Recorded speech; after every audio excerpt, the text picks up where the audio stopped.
Hi friends, good day. Welcome back to the Emancipation Project series, and this is part 3 of the 6-part video series. And hope everything is going well with you. Today marks the start of the second half of 2023, and it's actually a good time for us to check kung ano ng progress natin sa mga sinet nating goals during the start of the year, and to know lang din if we are on track to meet them by year end. And so if you have actually watched the first and second part of the Emancipation Project video series, the first one is more on the what really triggered me to do this video series and the background why I want to get that freedom. Part 2 was more on the feelings and realizations as I went through the journey of resignation from the moment that I submitted the paper up until which is hindi pa naman nag-materialize kasi September 30 pa naman talaga yung final day of reporting ko. But so the feelings and realizations yun yung topic of the second video. And for today's video, which is the third part, I'm going to talk about the 9 sad truths of being an employee to commemorate lang din yung 9th year anniversary ko as an employed person. So, July 1, 2014 ako na-hire. So, today actually is my 9th year as an employee in the company. So, I'm going to detail each one of the 9 sad truths. Siguro lang, parang ang magkatawa naman ng topic ko. But, more of siguro realizations ko lang din na nakuha for that 9-year-long stay in the company. And there are a lot of happy moments, but there are also kumbaga moments na parang mapapaisip ka talaga, worth it pa talaga maging employed person or worth it pa talaga mag-stay ng ganun katagal sa isang company. And so, I hope you would actually get some insights lang din how I felt. Baka nafe-feel nyo rin yun, or you may have been contemplating on matters if yung ganitong reality ba talaga worth it pa talaga siyang i-hold, or you have to let go na para lang din ma-free up yung self mo. And basically, that's the objective of the Emancipation Project, to free up ourselves dun sa mga bagay na kumbaga nag-hold back sa atin to become better, to grow as a person, and to really get out of that comfort zone. Kasi, diba, if you realize, there's actually no growth when you are in the comfort zone. And maybe this would trigger you somehow, or maybe makaka-relate ka din. And I would appreciate if you could comment kung anumang realizations mo lang din along the way in this video. And so, let's start. So the first sad truth is that the company owns 1/3 up to 1/2 of our time, of my time. So that's the first sad truth. Because as an employee, you are tied up dun sa obligations mo, sa rules mo, sa functions mo, sa company. And you're actually trading that time for money, di ba? When we are employed, we are getting paid to the company in exchange of our service to the company. And the sad truth there is that if you come to think of it, we actually own 1/3 or 8 hours to 12 hours of your time, which is yung nag-sink in sa akin. Grabe ang laki pala ng kinukuha ng oras na trabaho ko sa akin. In a 24-hour day, di ba? 8 hours to 12 hours of that day, nakadedicate sa company. And it's kind of sad kasi parang 1/3 of my life. Parang ganon. If you come to think of it, 1/3 of your life, nakadedicate sa company. 1/3 of that, gagamitin mo to rest, to sleep, and you only have 1/3 left to do everything for your other goals, for your other dreams, or if you have passion, or if you have anything you want to do in life. So, ang konti na lang talaga ng time, which is, yun naman, di ba, yung trigger ko, from which I discussed in the first video.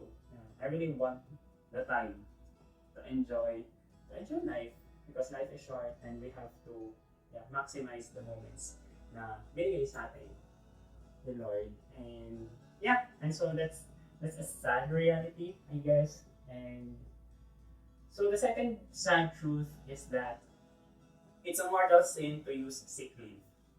So in a company, we are actually given leave benefits, diba? We have vacation leaves, emergency leaves, and sick leaves. But from what I realized for the past 9 years is that every time na gagamit ka ng sick leave, there's always that connotation na parang ang bad. Na parang hindi ko pwede mag-absent sa company. You have to be healthy all the time. So you're expected to be physically okay.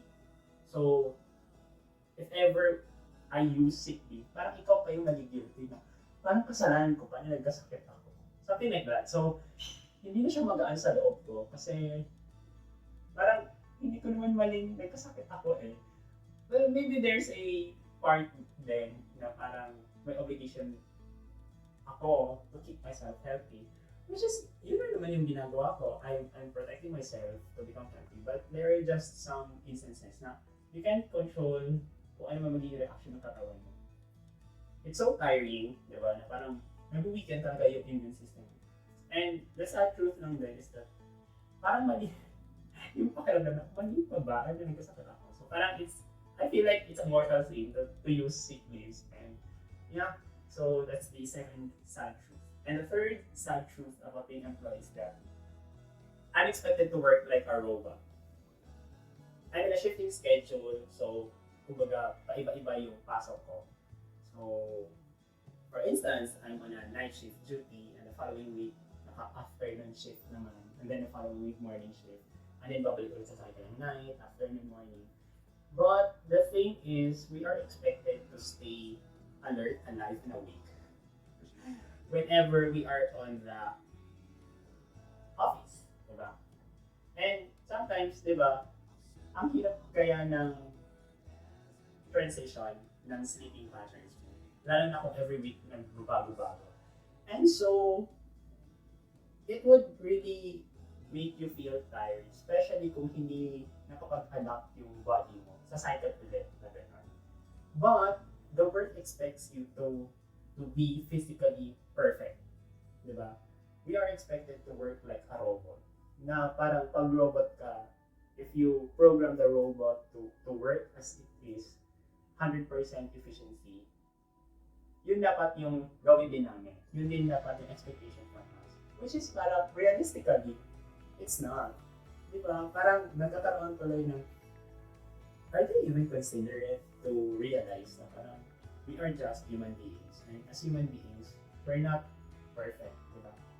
We have limitations. Even robots have limitations, diba? Pero parang ang expectations like this, you are always 100% giving to the company, which is kinda sad from my perspective. Kasi it's really hard. The sleeping pattern is not really something na parang automatic na lang siyang mag-a-adjust. Kasi ganito na naman schedule. And so, inayawin ko na talaga. Inayawin ko ng shifting na schedule. And I don't want to argue lang din sa rules about it, but basically I don't agree on it. And yeah, let's move on to the fourth sad truth, and that is my salary did not double every time I get a promotion. So I have this expectation beforehand na parang, since you are in a corporate world, you are in a big company, di ba? You are in a company that's very prestige and it's very important in the economy of the Philippines. I felt like parang, baka attractive ang pay dito, baka attractive ang sahod dito. And so if I'm able to get promotions, I would be able to, increase my salary, my income stream. Pero hindi pala ganun. hindi siya ganun. My salary did not double every time I get a promotion position. So, yeah, it's kind of sad kasi parang hindi na meet the expectation ko. And this is the problem with expecting a lot, diba? Sometimes, or I feel like happiness is actually correlated with expectations. When you expect a lot, kasi hindi yun na-meet, that's the moment na you are not happy with the result. And so, I'm teaching myself to lower the expectations talaga. Kasi if I'm able to lower my expectations and na-meet siya, then I'm satisfied. If I lower my expectations and na-exceed yung expectations na yun, that's the moment na parang, ganito lang ina-expect ko, pero ganito binigay sa akin. And you would feel happy about it. Kasi mas malaki yung na-receive mo out of the expectations na ginawa mo. And so, maybe the trick to happiness is to lower our expectations na yun. And yeah, the fifth sad truth about being an employee is My appraisal is benchmarked to my colleagues, not to my past experience or past performance. And so it's kind of sad sa akin kasi parang nagkakaroon nga ng comparison or competitive competition among colleagues. Kasi mas magaling sa ganito, so dapat mas mati-increase niya, mas matalino sa ganito, mas adaptive siya, so dapat gano'n. Which is, I feel like, yeah, it's probably a good benchmark. Pero I feel like maybe the better gauge of an employee's performance would be his previous performance or expectations from him, hindi sa performance ng katrabaho. And yeah, I don't really know the complete process of appraisal, but from what I understand lang din sa actuality or sa nangyayari, diba? Nagkakaroon ng competition talaga. Internal competition, maybe silent competition. And I feel like, yeah, at some point it is healthy. At some point it would be good then for the company kasi nagkakaroon ng, kumbaga, elevation of performance levels. Kasi nga, you tend to be competitive. But in the long run, hindi pala siya yung important na bagay. I felt like relationships among colleagues and among even your superiors or subordinates is much more important than trying to get the highest appraisal. Diba? Kasi hindi mo naman madadala eventually yung appraisal na yan eh. And the more important thing talaga is how you are able to deal with people. Actually, matagal kong na-realize yun na parang mas important yan talaga ang relationships mo with people. Kung magaan ang loob mong pumapasok sa company kasi wala kang sama ng loob, wala kang bigat sa mga nakakasama mo. It's way better than being the best employee in terms of ikaw yung pinakamasipag, ikaw yung pinakamaraming output, you have the best quality, pero wala ka namang na-form na moments or bondings with the people that nakaka-work. And so it's kind of sad. Late ko siya I felt in that trap actually. And late ko na-realize na. Late ko siya na-realize na parang, yeah, maybe if I could go back in time, baka iba yung naging treatment ko or atake sa line of work ko. I realized this thing early on. But we can't dwell in the past. What we can do is to do the right things moving forward. And so the next sad truth is, the more I perform well, the more tasks are given to me. This is not kind of nagre-reklamo ako. Pero, maybe, culture na lang din siya. Kasi parang, if you perform well, dito si Jay magaling, so let's bombard him with this kind of tasks. Which is, okay. Feeling ko naman that is something good kasi the company is maximizing your potential. But, nagsinking lang din sa akin na hindi ba dapat equal opportunity siya among workmates, di ba? If you are given opportunity to do this thing, hindi ba dapat may opportunity din yung others to do it as well? Why focus on a single person? Why focus on a certain employee kasi doon siya magaling? I don't know, maybe iba lang din siguro yung perspective ko sa ganun. Kasi if you wanna develop a person, or if you wanna develop a team, you have to provide them equal opportunities to grow. Lalo na kung magkakasabayan lang din sila. If they have, same set of trainings, then they would grow together. They would become, the next in line. Kung pare-parehas din sila ng level of opportunities in terms of trainings, in terms of knowledge na binibigay, in terms of opportunities to explore things, and ability to handle people siguro, if they're given equal opportunities in that, and they would definitely, I guess, grow together, sabay-sabay din. There will be differences kasi depending on sa adaptability at yung learning skills nila kung gaano sila kabilis matuto. But, kumbaga, doon ka mag-gauge eh. Doon ka tingnan mo kung saan ba mahina yung employee na saan siya malakas. But if you are employee focused, I don't know. medyo parang nasasana ko na nakita ko na yun. Ganito ka na dito. Kasi ganito employee, dito siya magaling. So, bombarded siya with work. Like this. And yeah, kind of sad, but yeah, we have to move on. And yeah, and the next sad truth about being an employee is I can't choose the career path I want. Yeah, I can't choose. Kasi they have the discretion. Siguro mas nakikita nila kung anong strengths ko or anong weaknesses ko. Pero there were times na parang misalign siya dun sa preference ko. Preference lang naman. But I really can't impose that preference to them. So, minsan, you're given that choice, but you don't like the choice kasi parang hindi yun yung career path. Parang imagine ko sa self ko. And so, hindi ka rin magiging satisfied kung ganun yung naging career path. And yeah, which is parang feel ko na fall din ako sa ganun track. I really don't see myself working in a shifting schedule, isa sa operations. Hindi ko nakita yung self ko doon. And so, yeah, hindi doon ako nalagay. So, I really had a choice. I don't know. It's kind of sad. I don't know kung questions pa rin siya sa utak ko kung ano ba talaga para sa akin. And yeah, I did not push lang din siguro myself to move out. Kaya, to move out of operations, to go to the department that I really want. Pero umalis na lang talaga ako completely.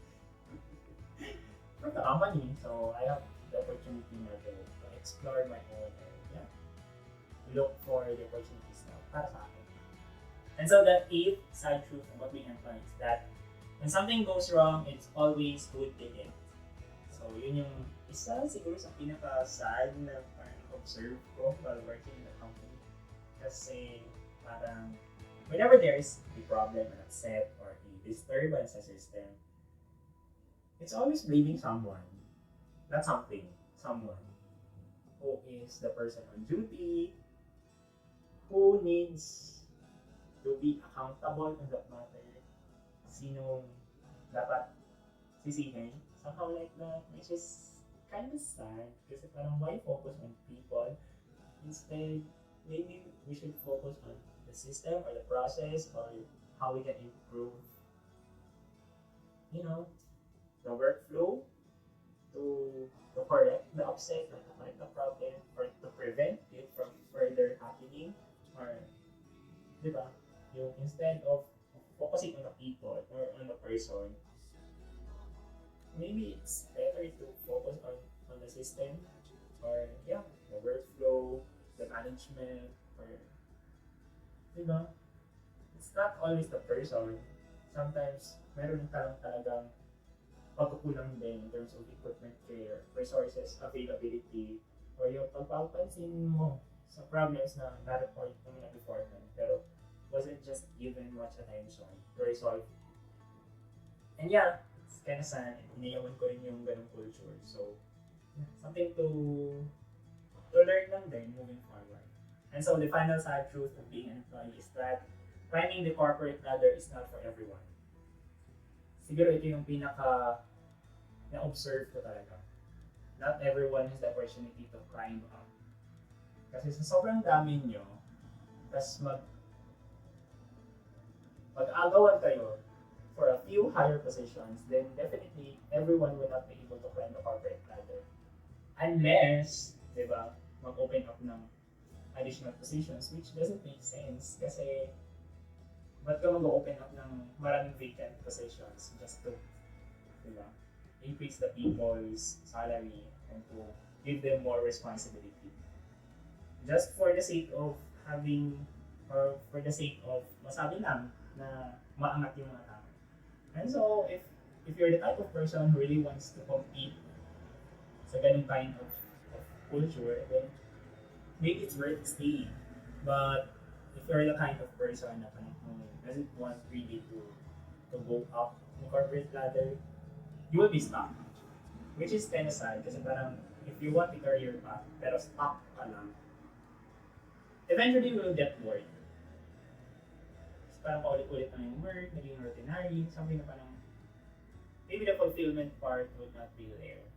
kung hanggang doon ka na lang, hindi ka makaakyat kasi maraming nauna sa'yo. So yeah, it's kind of sad. And this video is kind of actually sad kasi parang puro sad truth ang mention ko. But yeah, those are the 9 sad truths of being an employee. I hope you guys got some ideas lang din. Maybe there are something wrong lang din sa mindset ko. So yeah, I would appreciate if you could comment down, share your learning, share lang din yung experience nyo from your employment journey. And so yeah, that's it for the third part of the Emancipation video series. And yeah, hope you guys have a great day and a great week and a great second half of 2023. Enjoy the